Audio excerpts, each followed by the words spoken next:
Fala, galera da TV Maldita, galera do seu apartamentinho de Copacabana. Aqui estou eu no meu canto criativo da TV Maldita, que você conhece muito bem desde a pandemia, né, que eu comecei a trazer conteúdos de altíssima qualidade e do seu interesse. Então hoje eu vou fazer esse vídeo, 10 coisas que talvez você não saiba sobre o disco Temple of Shadows. Mas antes de mais nada, né, tem aqueles recadinhos.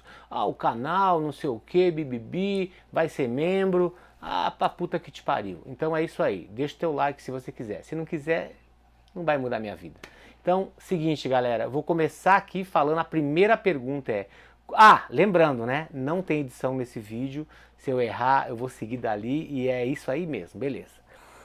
Como foi o processo de composição do disco Temple of Shadows? Antes de falar disso, eu preciso falar que no final da turnê do Rebirth, a banda fez uma reunião e a gente fez um monte de acertos que acabou melhorando muito a vida de todo mundo na banda. Então, quando a gente foi gravar o Temple of Shadows, a gente foi praticamente zerado. Né? Então foi muito bom que pareceu assim, encerramos, né, aquele capítulo do Rebirth, que foi uma mudança completa nas nossas vidas, eu acho que mais nas vidas dos novatos, né, do Aquiles, do Edu e do Felipe, e o Kiko e o Rafael ficaram muito felizes com o resultado que teve a turnê e o disco e a aceitação da banda. Afinal, trocar 3 membros e você ainda dar um passo acima do que a banda tinha feito até então, eu acho que todo mundo ali estava muito satisfeito. Então quando a gente começou a fazer o disco novo,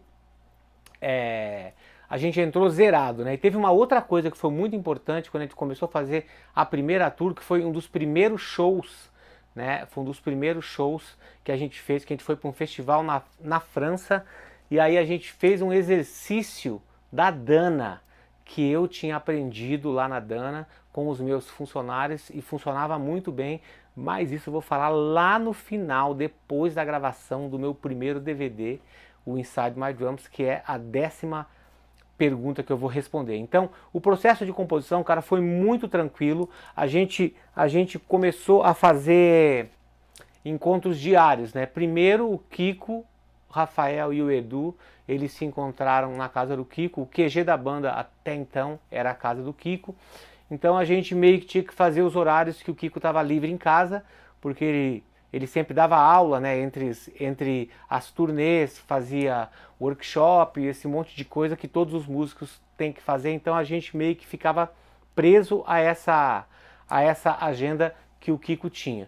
Então eu me lembro que no começo os 3 se encontraram e eu e o Felipe, a gente foi para minha sala, né, lá na escola do Alaor Neves, o Centro de Orientação Musical, onde muitas vezes o Angra também ensaiou, e eu ensaiava com um monte de bandas, inclusive o Angar fez boa parte da pré-produção do The Reason of Your Conviction nessa sala, e aí eu e o Felipe, a gente foi lá, a gente gravou um monte de coisas, e chegou a ser meio engraçado assim, que eu tinha um MD, né, de 8 pistas da Yamaha, a gente gravou um monte de coisas ali, e aí quando eu vi assim, a gente tinha umas ideias legais, a gente levou esse CD, eu bati na casa lá do Kiko, falei, sei que vocês estão ocupados aí, tá, mas a gente queria trazer algumas ideias minhas e do Felipe, né? Mas a gente sabia que essas ideias, elas só seriam aproveitadas se faltasse alguma coisa nas ideias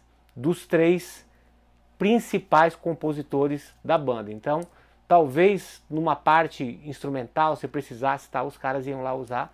Acabou que não foi sendo usado nada, né? E eu acabei usando boas partes disso. Teve uma música que era muito legal, que inclusive o Edu chegou a gravar junto comigo e com o Felipe, né, lá na minha sala, que acabou não sendo usada, mas depois eu usei numa outra coisa que eu não vou falar aqui agora. Então, cara, o processo foi muito tranquilo, foi muito bom. E aí eu me lembro assim que, quando eu vou para a segunda pergunta aqui, né, qual foi a primeira música apresentada, né, eles me deram uma demo assim, com umas 3 ou 4 músicas, né, e aí eu me lembro até hoje assim, do impacto que foi quando eu ouvi pela primeira vez a Angels and Demons, né, que tipo, tinha aqueles 2 bumbos do começo, né, Então assim, eu vou explicar para vocês como é que funciona a minha cabeça quando o assunto são os dois bumbos, tá? Eu sempre falo o seguinte, quanto menos caixa tem e os bumbos são em velocidades mais altas, é mais difícil de você manter. Então, vou dar um exemplo básico, tá? Tipo assim, a caixa no 2 e no 4, isso aqui é mais difícil de fazer do que... E também é mais difícil de fazer do que tem mais caixa, mas é tudo no contra. Então não é uma linguagem que é tão normal quando você conta 2 e 4. Então tem tudo isso. Por isso que todas as músicas que você vai gravar, mesmo que você tenha gravado em 180, em 200, sempre que você vai fazer um padrão novo de bumbo colando com a guitarra, aquelas coisas que tinha de acento, né? Tipo Spread Your Fire, pam, pam, pam, pam, tudo aquilo ali muda. Spread Your Fire é em 170, Nova Era é em 170, mas tocar a parte básica de Spread Your Fire é mais difícil do que tocar Nova Era. Então agora você tem o exercício de casa para você fazer. Por quê? Aí você mesmo vai achar a resposta. Então quando eu ouvi a Angels and Demons, eu falei, caralho, essa aqui vai ser foda, né? E aí eu cheguei pro ensaio, né? A gente foi montar a bateria, o Marcos Limone foi montar a minha bateria, que era a minha nova Deep Forest, que o Kiko não tinha visto ainda. Aí ele chegou assim, quando o Marcos estava acabando, né? Naquela época eu não tinha trailer, eu não tinha nada, então a gente tinha o Isildo, que carregava nossas coisas para os ensaios, para os aeroportos e tal. E ele continua fazendo coisas pra gente até hoje, né? Então ele levou a bateria lá com o Marquinhos, eles montaram a bateria, daí o Kiko desceu na loja, ele viu aquela... Na loja não, ele desceu na sala de ensaio para ver quanto tempo faltava, porque ele precisava sair, e aí ele viu a bateria assim, ele levou um espanto, assim, aí o Marcos falou, ele falou assim, caralho, parece uma loja isso aqui, de tantas peças que tem, né? Então era uma Deep Forest, foi a primeira Deep Forest da América do Sul, né? Então essa bateria, porra, gravou o Temple of Shadows e também gravou meu primeiro DVD, o Inside My Drums, que daqui a pouco eu falo. Quando a gente começou a tocar, a gente sempre fazia encontros, né, ou eu e o Kiko, ou eu e o Rafael. Então o Kiko mostrava mais as músicas que ele tinha composto com o Edu, e o Rafael trazia mais as músicas que ele tinha feito com o Kiko, porque assim eles revezavam e não precisavam ficar os dois ao mesmo tempo, para pelo menos mapear as músicas, né? E aí eu me lembro que numa das músicas, assim, depois disso, né, foi... depois que passou o susto de qual padrão que eu vou fazer, né? Então, lembrando que eles me mostravam umas coisas de guitarra, assim, que as demos da bateria, nesse disco já teve demo, né? No Rebirth não teve demo, então o processo foi mais demorado para tocar, né? Então eu me lembro que quando eles me mostraram a Angels and Demons, aquele negócio, não era exatamente assim, mas eu falei, pô, dá para liderar isso daqui com a perna esquerda. Quer dizer, vai parecer que eu estou liderando com a perna esquerda, mas na verdade não estou. Estou liderando com a perna direita, mas eu vou tocar aqui tipo colcheia, né? E aí vai parecer que eu estou liderando com a perna esquerda, porque a perna direita vai parar, né?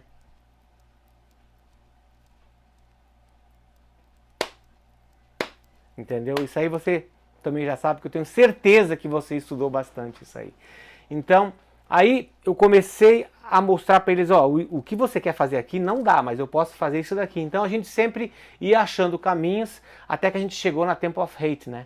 Aí não, antes disso, quando a gente estava finalizando o verso de Temple of Hate, né?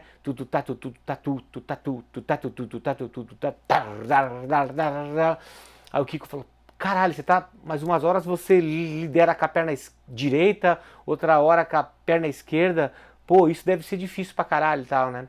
Porque ele tava tocando na minha frente, então ele via a posição e eu concentrado tentando fazer os padrões, né? Aí ele falou, mas depois na hora de tocar não vai embolar? Eu falei, não, até chegar a hora de tocar isso ao vivo vai ter que ter muita repetição. Então ali nesse disco foi que eu desenvolvi isso, né, de você fazer um padrão de levada pensando em tercina ou geralmente colcheia, né, e semicolcheia quando é até uns 165, 170, aí foi ali que eu desenvolvi isso foi fundamental para o meu estilo. Aí quando chegou na Temple of Hate, né, eles tinham umas ideias também, eu falei, cara, isso que você está querendo fazer, isso aqui, bicho, é muito difícil. Então eu posso te mostrar o que dá para eu fazer nos dois bumbos para chegar mais perto disso. Aí eu mostrei e tal. Aí eu me lembro que o Kiko falou assim uma hora assim, porra, mas você não é o Aquiles Priester, né? Eu falei, não, eu sou o Aquiles Priester, mas calma, tem muita coisa nova aqui. E eu era o único cara que trabalhava durante as sessões inteiras, né? A gente chegava lá 1 da tarde e saía de lá 7. Então, às vezes, o Kiko e o Rafael batiam o turno, batiam o cartão e eles, um saía e o outro pegava o turno de onde tinha parado. Então a gente tinha um MD, aquele mesmo MD que o Rafael tinha, um Sony, onde ele gravava as coisas, levava para casa e no outro dia ele voltava. Putz, essa parte aqui não sei, não gostei disso. Então a gente ia fazendo assim, parte a parte. Então, cara, a primeira música que eu posso me lembrar que a gente trabalhou pra caralho assim foi a Temple of Hate pra chegar naqueles padrões de bumbo, né? Porque todo o verso é super trabalhado e é bem difícil de tocar até hoje. Eu me lembro que geralmente eu tava sentado aqui e quando eu tava tocando com o Rafael ele ficava na minha direita e o Kiko sempre ficava na minha esquerda. Às vezes os dois estavam juntos. Eu me lembro de uma vez do Rafael assim tocando sentado, né?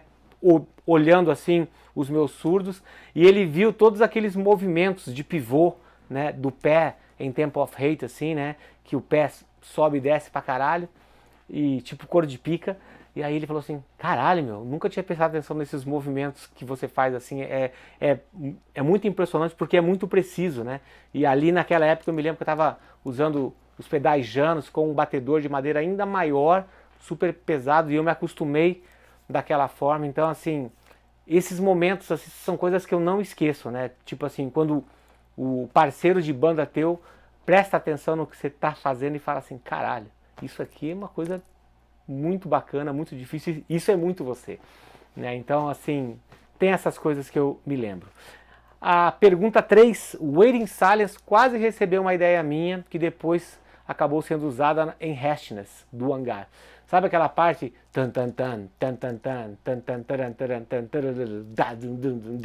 Então essa parte aí apareceu depois daquela parte que tem na Waiting Silence antes de entrar o solo, né? Que é pam bam pam bam pam bam pam bam, aí depois volta pam bam pam bam pam bam pam bam,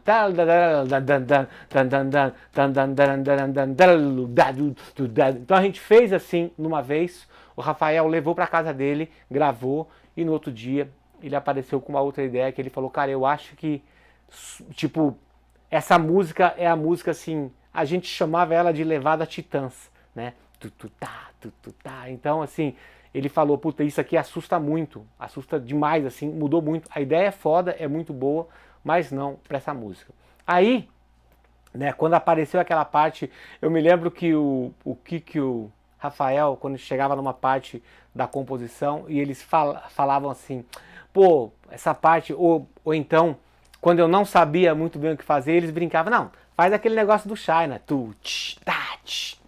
que sempre funciona, né?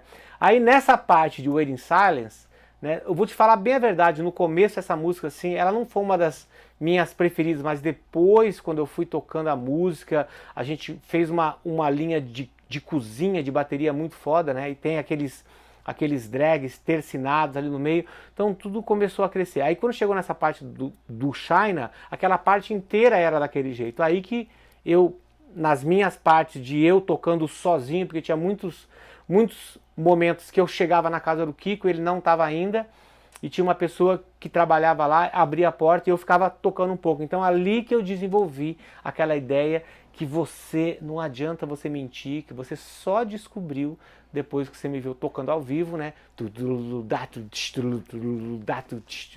E essa parte também, tipo assim, era muito diferente do que vinha antes. E por sorte o Denis adorou essa parte, falou, cara, essa parte, ela tem um monte de coisas acontecendo, tipo assim, o instrumental tá fazendo uma coisa, a orquestra tá fazendo uma coisa, o Edu tá tocando uma coisa, a bateria tá fazendo outra coisa, então o baixo é que vai ser o responsável por ligar isso tudo.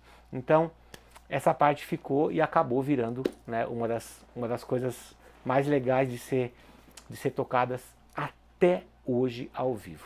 Próxima pergunta, número 4. Temple of Hate foi concebida e ensaiada em 190 BPM, mas foi gravada a 185.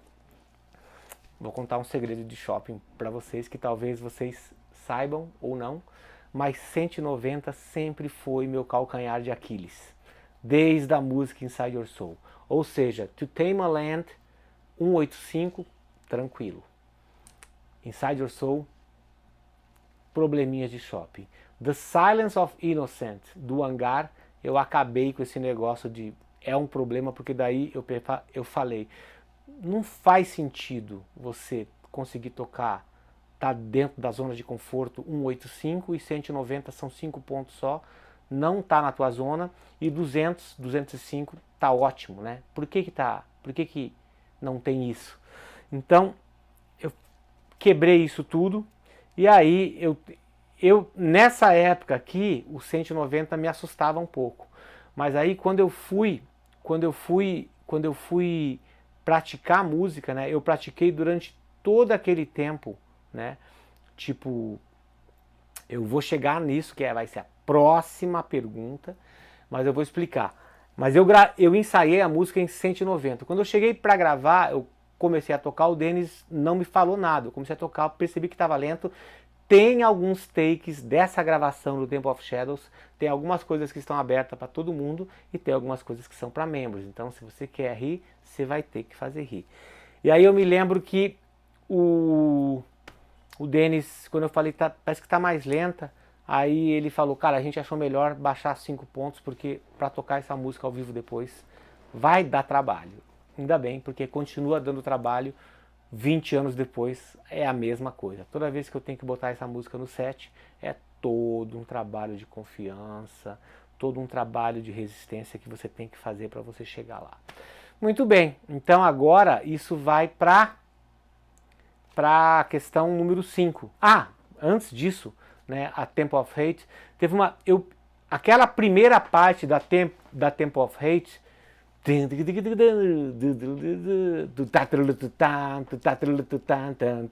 eu fazia tudo com um bumbo só. Só que o Denis fez eu repetir tanto essa parte que ele falou, não, Aquiles, não tá aquecido ainda. Eu falei, Denis, já tá, meu, tipo, já tô queimando o cartucho. Aí chegou na hora e falou assim, agora tá bom. Eu não conseguia mais tocar com um bumbo só. Porque eu fiquei tocando, sei lá, por quase 45 minutos aquela música, vai mais uma vez, e eu tocava do começo ao fim, vai mais uma vez, e eu tava, puta, quando eu começar a gravar, vou estar cansado já, né? E aí eu me lembro que eu tive que desenvolver na hora, fazer isso aqui com os dois bumbos. Entendeu? Ao invés de... Entendeu? Então eu fiz isso e acabou ficando com dois bumbos, né? Sai muito mais, com muito mais pegada do que com um pé só. Então isso aconteceu na gravação e eu tive que resolver rápido. Também quando eu estava ficando cansado, tem nesses vídeos inéditos aqui do YouTube, se você me vê, tipo assim, naquela parte depois da introdução,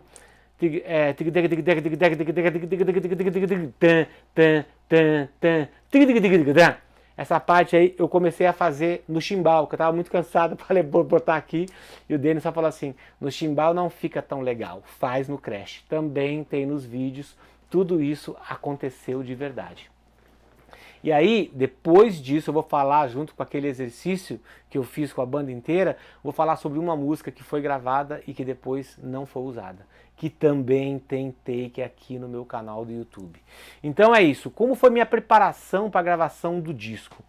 Então a gente ficou mais ou menos de 3 a 4 meses, assim, indo na casa do Kiko e fazendo esse processo de ensaio, de aprender as músicas, pré-produção, chame como você quiser. Aí, eles definiram que eu ia gravar no dia 2 de janeiro, ia começar a gravar no dia, eu falei, pô, não dá pra fazer no dia 5, porra, porque eu sempre passava Natal e Ano Novo em Porto Alegre. Então, eu falei, pô, porque daí dá tempo de eu ficar mais uns dias lá, depois eu sempre ia de carro, né, porque eu adoro viajar de carro. Naquela época eu tava com um carro novo, um Scenic, então eu tava curtindo demais aquele carro. E aí os caras falaram, não, por causa de agenda, por causa do Denis, por causa da gravação que vai acontecer na Alemanha, você tem que começar a fazer isso no dia 2. Falei, bom, então beleza, então vamos lá. Voltei, né, e aí entre esses dias de Natal, a gente parou mais ou menos a pré pelo dia 18 de dezembro, 18 ou 20, e aí entre Natal e Ano Novo eu loquei um estúdio lá em Porto Alegre, Lockout, e aqueles 10 dias que eu fiquei ali, né, 7 a 10 dias, todos os dias eu ia lá e eu praticava as músicas todas, porque daí eu já sabia todos os arranjos, eu ficava lá de 2 a 4 horas por dia praticando para não perder aquele pique que eu tava. Então levei pedal de bumbo, levei caixa, levei prato, levei um tom a mais para ter no mínimo 3 tons e 2 surdos, e eu acho que tem foto dessa sessão lá nesse estúdio. Eu não lembro o nome do estúdio, mas eu sei que já teve gente que foi lá ensaiar e falaram, cara, eu vi um autógrafo teu lá num material do Rebirth dizendo que você tinha feito a pré-produção do Temple of Shadows em Porto Alegre. É verdade? É verdade. Foi exatamente isso que aconteceu. Então eu corria e praticava todos os dias. Então Porto Alegre no verão é quente pra caralho. Como sua bunda nesse verão. Então eu ia na piscina também à tarde, depois eu saía para correr. E na parte da manhã, assim, depois que eu acordava, entre as 10h30 até as 4 da tarde, eu ficava dentro daquela salinha praticando. Então, cara, eu tava muito pronto. E mesmo quando eu tava cansado, assim, que falei, tipo, nesses exemplos de Temple of Hate ali, eu falava assim, não, calma aí, relaxa, fica tranquilo, que vai dar tudo certo, porque você tá pronto. E aí eu dava conta. Outra coisa importante, nessa época, né, antes de eu gravar, pera aí que eu tô com sede, vou tomar aqui, ó, um suquinho nessa caneca da TV Maldita que você encontra no meu site. Eu me lembro que eu tava falando mesmo de cansaço, né? Caralho, e agora? Vamos voltar. Caralho, esqueci, cara. E agora? Falando de cansaço... Ah, lembrei.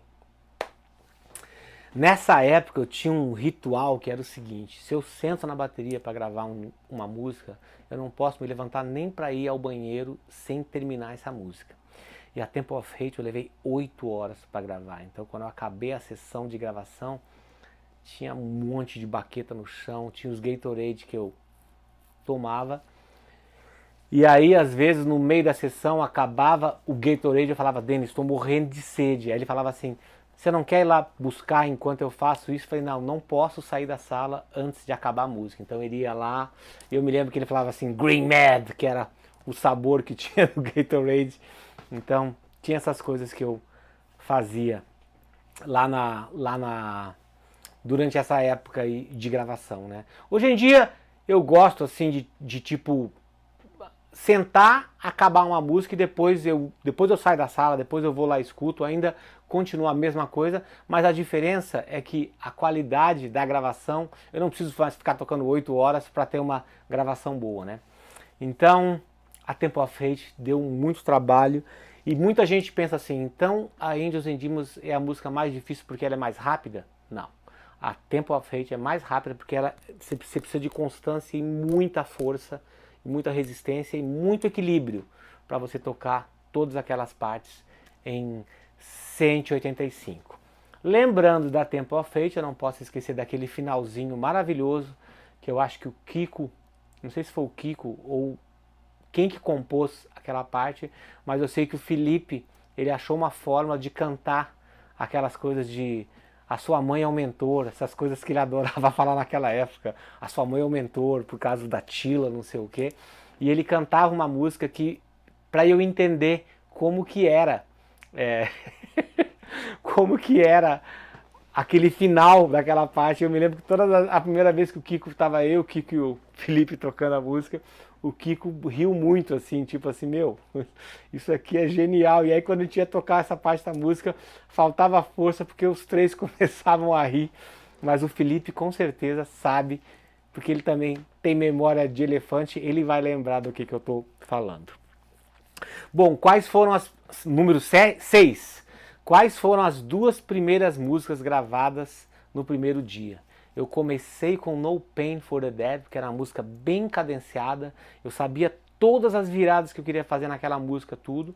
Aí, cara, puta de um som de batera, né? Ficou foda. E uma coisa sobre a gravação que talvez você não tenha se dado conta, mas naquela época eu não usava Evans ainda. Eu gravei o disco com as peles RMV. E aí a gente teve um kit de pele para os tons e para os surdos, né? E às vezes duas peles para caixa, né? Durante a mesma música, porque o Denis falava que a qualidade estava perdendo os harmônicos, então às vezes a gente tinha que parar na metade da gravação, trocar as peles e achar a mesma afinação que tinha para não mexer, para não dar diferença. E você ouve o disco, tá perfeito. Então o cara teve muito trabalho para deixar o som da bateria redondo, né? E se a gente tivesse possivelmente usado o Evans ia ter sido mais fácil, mas como eu usava RMV naquela época, eu quis usar as peles que eu estava usando, né? E o som ficou incrível, mas eu e o Denis, a gente teve mais trabalho para fazer. Então a primeira música foi a No Pain for the Dead, e aí a segunda-feira, a segunda música foi Spread Your Fire, que daí eu me lembro que quando a gente acabou, né, de gravar, o Kiko chegou, né, e aí ele deu uma escutada, porque ele foi lá para ver como é que estava sendo a gravação, se realmente a gente estava trabalhando, porque não tinha ninguém da elite da banda, estava só eu e o Denis ali, mas a gente sempre estabelecia quais músicas a gente ia gravar, então todos os dias eu sabia o que eu tinha que fazer, e dessa vez, diferentemente do Rebirth, eu coloquei as músicas equilibradas, né? Então até o terceiro dia eu tinha gravado todas as músicas que eram difíceis, que eram rápidas, e deixei as mais lentas para depois, porque eu já tinha sofrido o suficiente, né, no disco Rebirth, porque a última música que eu gravei no disco Rebirth foi a mais rápida, Unholy Wars. E já que estamos falando do Rebirth no meio aqui do Temple of Shadows, vou falar uma coisa para todos vocês que vocês não sabiam. Se você pegar o disco Rebirth com seu metrônomo de shopping, você vai ver que não tem nenhuma música quebrada, ou é 0 ou é 5. Nova Era, 170. Unholy Wars, 175.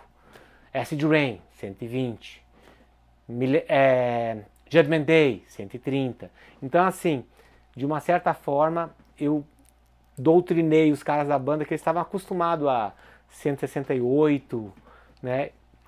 Eles iam testando e eles achavam que aqueles 2 pontos eram importantes, e aí no primeiro disco, não só no Rebirth, mas eu acho que em todas as outras músicas, tanto do Temple of Shadows e do Aurora, que eu não me lembro bem, mas o Temple of Shadows e o Rebirth eu tenho certeza que só tem andamento 0 ou 5, né? Então foi uma coisa que eu implementei na forma de trabalho. E tem uma coisa também que é importante falar, que essas músicas, vamos supor, quando a música Temple of Hate era ensaiada em 190, a gente praticava ela, às vezes a gente subia 5 pontos para tirar a gente da zona de conforto tocando junto. Então, como era um metrônomo da Boss, que eu tenho até hoje ele, né, o metrônomo mais antigo que eu tenho, eu subia 5 pontos e os caras nem percebiam de tão em forma que a gente estava. Né? E aí, quando acabava assim, eu falava assim, vocês não perceberam que as últimas 3 vezes que a gente tocou a música ela estava 5 pontos mais rápido? Não. É porque a gente está muito bem, realmente.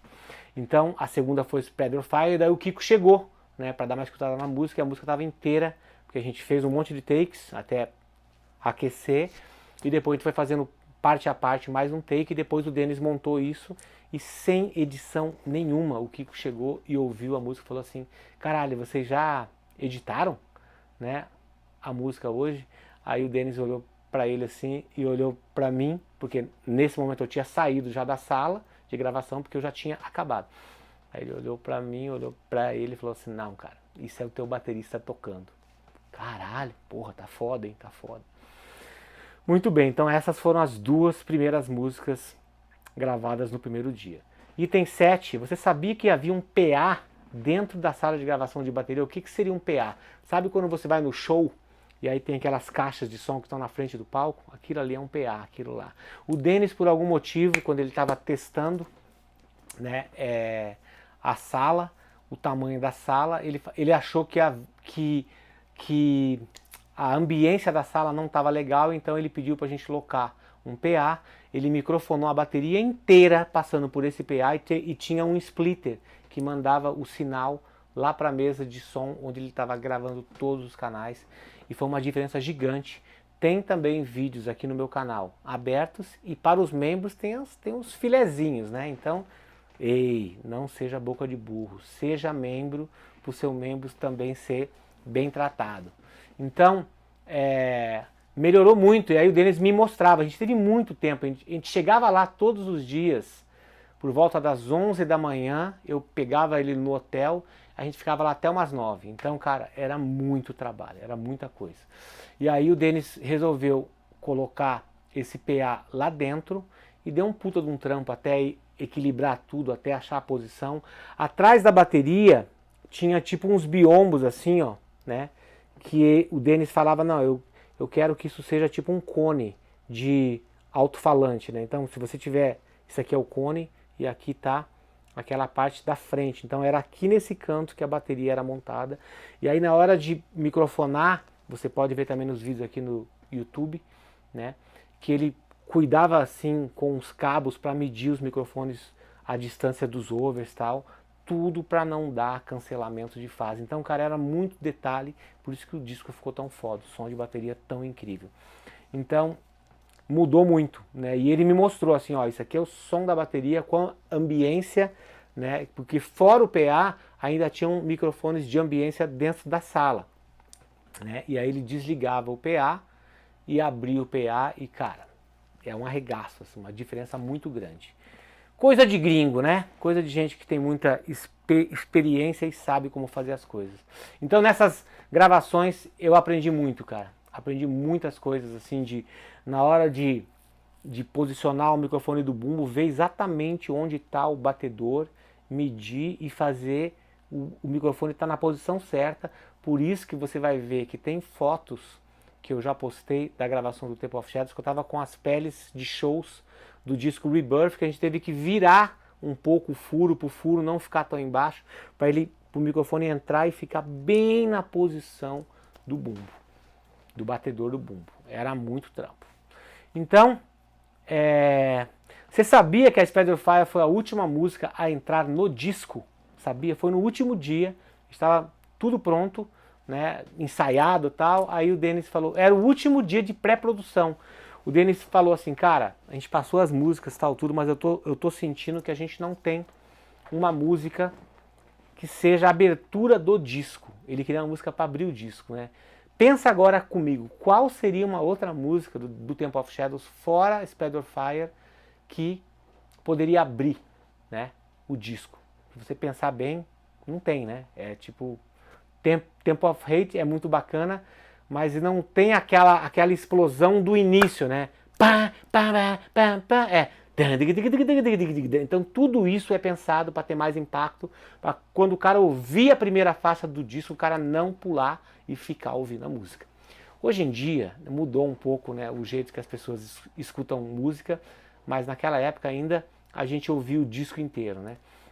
Então eu me lembro que o Edu falou, cara, eu tenho aquela ideia lá que a gente abandonou no começo da produção por ser muito parecido com Nova Era.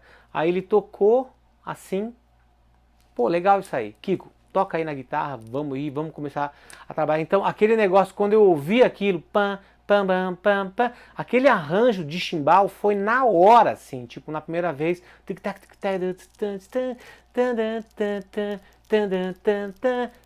aí eu comecei a cuidar dos acentos, pam, pam, dan, dan, dan. Se você perceber, no primeiro acento, na primeira vez que aparece, não tem o crash, tem só os dois chinas, e na segunda vez tem o acento. Então, assim, todos os arranjos foram pensados milimetricamente, nada foi criado dentro do estúdio na hora de gravar. Aqueles 7 a 10 dias em Porto Alegre eu refinei tudo, eu gravava, voltava para casa, escutava, tal. Então, assim, foi um disco que foi feito com muito calor, muito amor, muito calor também. Tava quente pra caralho dentro do estúdio, porque até hoje ainda eu não gosto de ar-condicionado dentro do estúdio quando eu tô gravando. Então tava quente pra caralho, como sua bunda nesse verão gravando discos também. Então, tipo assim, Cara, foi tudo rápido. Aí aquela outra parte... Eu pensei assim, se eu fizer junto com a guitarra, esse riff, vai parecer mais do mesmo, vai ficar muito, muito trancado, porque tem menos nota do que pam, pam, pam, pam, pam, e é menos contínuo. Então eu falei assim, eu vou fazer uma figura que tenha tipo um loop e eu só vou mudar no finalzinho. E foi ali que apareceu essa ideia do ride. E aí, logicamente que a ideia era muito diferente e causou um certo, né, quando o cara tá tocando uma coisa, se tem outras coisas marcando no contratempo e tal, dá uma assustada. Mas o Denis, mais uma vez, falou assim, cara, isso aqui é muito, muito legal, porque não tem nenhuma música de vocês que faça isso, então vamos manter. Lembrando, Aquiles, que você vai ter que estudar bem pra caralho, porque isso aqui é tudo fora do beat, fora do padrão, então venha com isso pronto na hora de gravar. Então, cara, por incrível que pareça, a Spread Your Fire, a estrutura dela, com a pausa, com a virada da batera, depois o instrumental, se você olhar, inclusive, na música, naquela parte, tem 2 acentos de prato que depois, na hora dos caras gravarem, ficou um acento fora. Ficou não ficou fora, ficou um acento de prato a mais, porque eles mudaram depois a sequência harmônica e aí acabou ficando daquele jeito. Porque era a música menos acabada que tinha. Era bem demo mesmo, sabe? E aí ela foi composta numa tarde, a música. Surreal, né? Mas foi isso que aconteceu. Quais os discos de outros artistas que eu ouvi para me inspirar a criar as baterias do disco, né? Então eu vou falar uma música assim, que é Sword of the Warrior, que é do disco Go Off, do Cacophony, que a levada é no tom.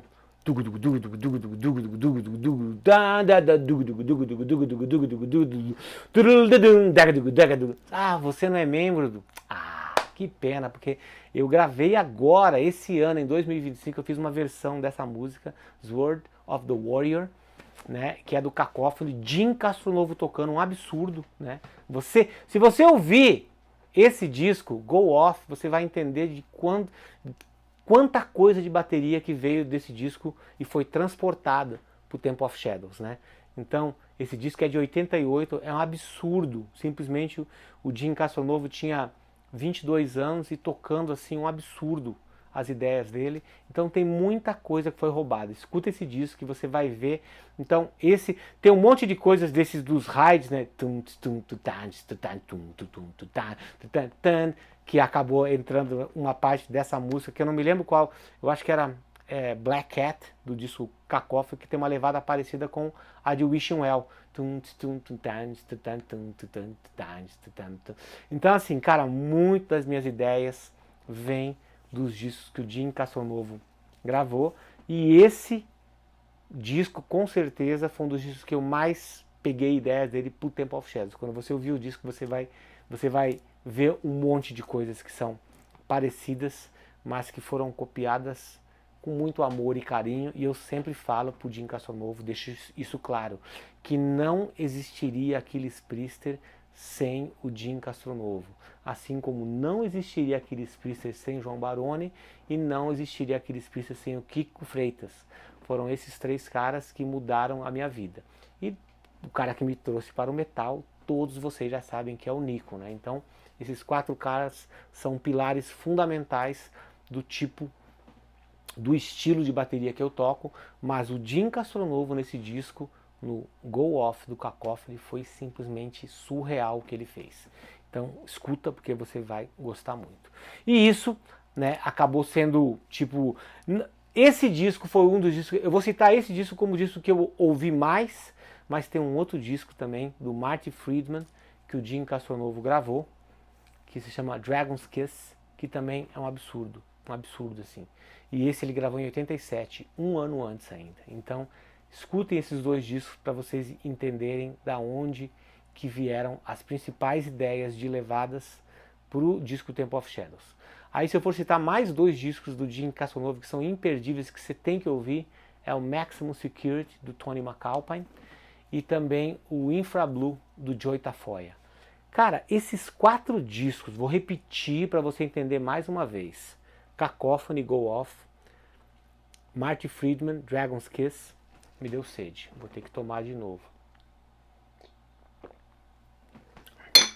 Repetindo, conceito de estratégia, Cacophony, Go Off, Marty Friedman, Dragon's Kiss, Tony McAlpine, Maximum Security, Joey Tafoya, Infra Blue.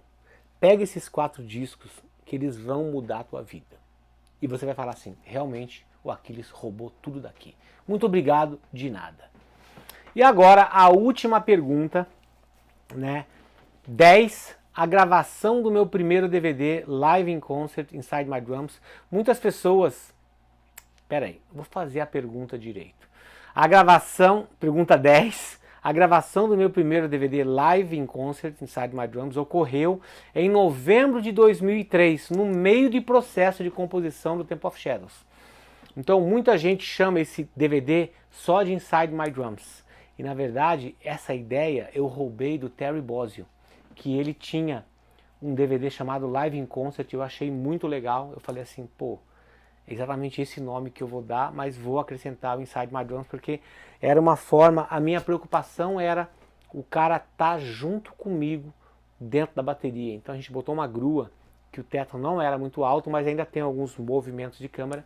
Aquele DVD foi completamente gravado ao vivo no EMT, com a apresentação do lendário Vander Tafo, grande parceiro, que Deus o tenha, né? E aí eu me lembro que assim, acho que teve 2 músicas, acho que foi que eu tive que repetir, mas eu me lembro que Legions of Fate, eu comecei uma parte, aí eu errei a música, falei, pera aí que eu vou ter que fazer de novo. Aí eu toquei mais uma vez inteira, daí o cara do som falou, Aquiles, deu um pau aqui no sistema, tem que gravar de novo. Aí na terceira vez eu toquei a música do começo ao fim, porque daí eu já tinha ensaiado, né, 2 vezes, e vocês podem ver que de todas as músicas do DVD, essa música é a mais aplaudida por causa disso, porque a galera não conseguia mais ouvir. Então foi uma gravação assim que levou um pouco mais de tempo, foi o meu primeiro DVD, né?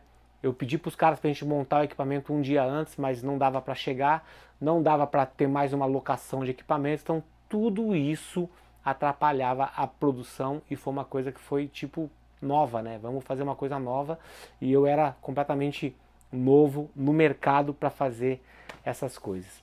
Então, a bateria eu não estava muito acostumado ainda com o som dela, né? Que foi essa Deep Forest. Eu me lembro que a gente teve que tirar a bateria da casa do Kiko para fazer a gravação, e eu queria registrar aquilo ali naquele momento, porque era importante para fechar aquele ciclo de um monte de workshops que eu estava fazendo, entendeu?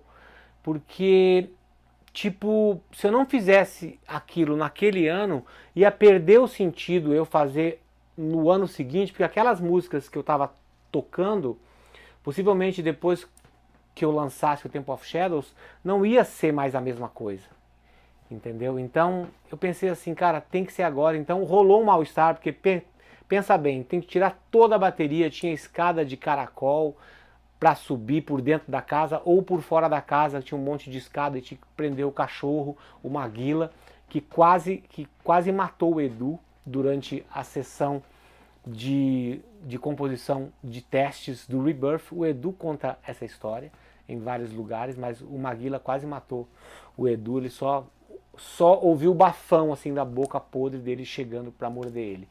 Então assim, gerou um desconfortozinho de shopping. Hoje em dia eu entendo melhor isso, né? Porque assim, você estava no meio do processo de composição de um disco que era importante pra caralho pra banda, porque a gente tinha vindo já de um acerto. Então tirar a bateria parecia que eu não estava ligando pro processo, mas eu estava ligando pro processo, tanto é que até hoje as pessoas falam que é o meu melhor disco, né?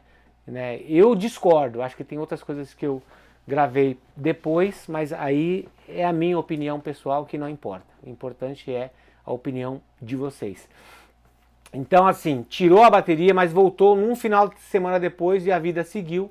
E aí eu não tive tempo para praticar aquelas músicas. Então assim, conforme o ensaio acabava, né, eu tocava 2 músicas naquele dia, daí falei, bom, essas 2 aqui elas estão boas. Aí no outro dia mais 2 músicas, aí no último dia eu consegui passar umas 6 músicas uma vez pra lembrar, e depois o dia era, vamos tocar a música ao vivo e seja o que Deus quiser. Mas foi tudo bem, só pra vocês saberem, eu tenho aqui comigo, aqui em LA, as 5 edições do live do Inside My Drums. Então vendeu perto de 12 mil cópias esse DVD, porque foi um dos primeiros DVDs, né? Então, a serem lançados no Brasil, né, de bateria, né? Então, assim, e também eu acho que tinha uma certa carência das pessoas de um DVD focado nos 2 bumbos, apesar de não ter a parte educacional, né, de você ensinar, de você mostrar, mas tinha uma parte muito legal que eram as pessoas querendo ver você tocando aquelas coisas que eles ouviam tanto. Bom, então é isso. Essas foram as 10 perguntas. Eu me lembro que eu falei para vocês lá no começo que eu ia falar sobre um exercício que eu fiz na Dana, que ajudou muito a banda, né? E isso foi quando a gente foi fazer a primeira... O clima já estava bom, porque a gente tinha feito, né, um exercício de recomposição, né, da parte administrativa e da banda depois da tour do Rebirth, antes de começar a fazer o disco Temple of Shadows. E aí, quando a gente foi fazer os primeiros shows, foi num festival lá na França, eu sugeri para a galera da banda a gente fazer um exercício.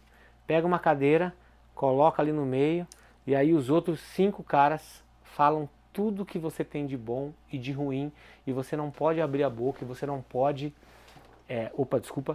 Você não pode abrir a boca e você não pode se defender. Cara, é um exercício muito foda e eu aprendi isso na Dana. Então, a galera topou e o Fábio Laguna estava junto. Então, foi muito legal assim da gente ouvir coisas que a gente não esperava sobre um parceiro que você acha assim, esse cara aqui ele gosta de tudo de mim. E aí ele vinha e te dava um balde de água fria sobre um monte de coisas.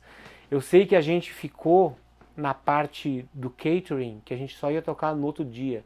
A gente ficou tanto tempo falando, e todas as pessoas que apareciam, os outros artistas que apareciam, a gente fazia questão de mandar os caras embora. Fala, meu, tipo, deixa quieto, porque a gente está falando uma coisa muito importante.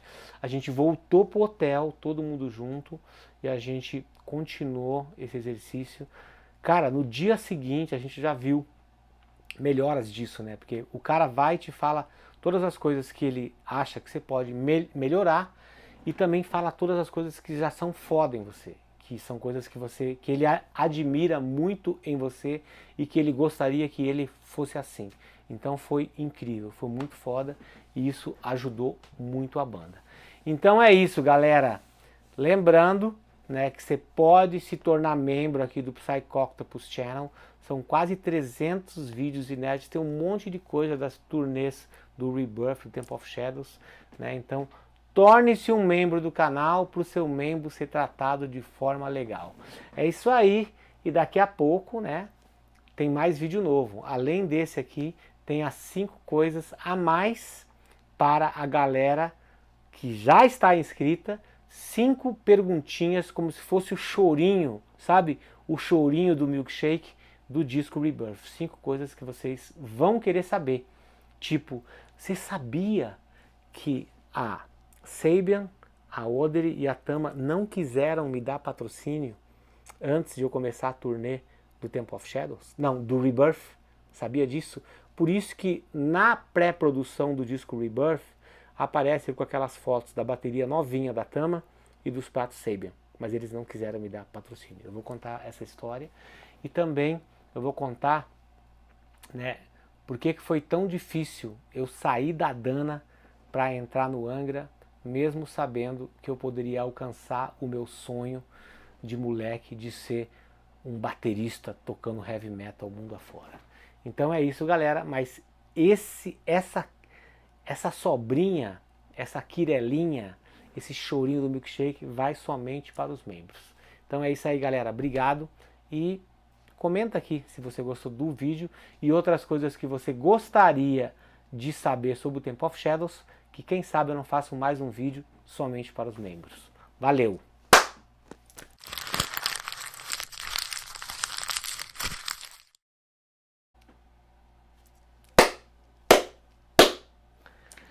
Fala galera da TV Maldita, galera do seu apartamentinho de Copacabana. Aqui estou eu no meu canto criativo da TV Maldita que você conhece muito bem desde a pandemia, trazendo conteúdo de altíssima qualidade para você. E eu vou começar um novo vídeo. Então esse vídeo aqui, ó, só para lembrar você, não tem edição, eu coloco aqui na ilha junto com o áudio que está saindo aqui do microfone e já era. Então, se me atrapalhar eu volto, se não me atrapalhar a gente segue. Lembrando daqueles negocinho, né? É muito importante pro canal, blá blá blá, blá blá blá, blá blá blá, e aí você vai, deixa o like e você pode ir pra puta que pariu depois. Essa camiseta linda você vai encontrar no meu novo site, que vai ser inaugurado muito em breve.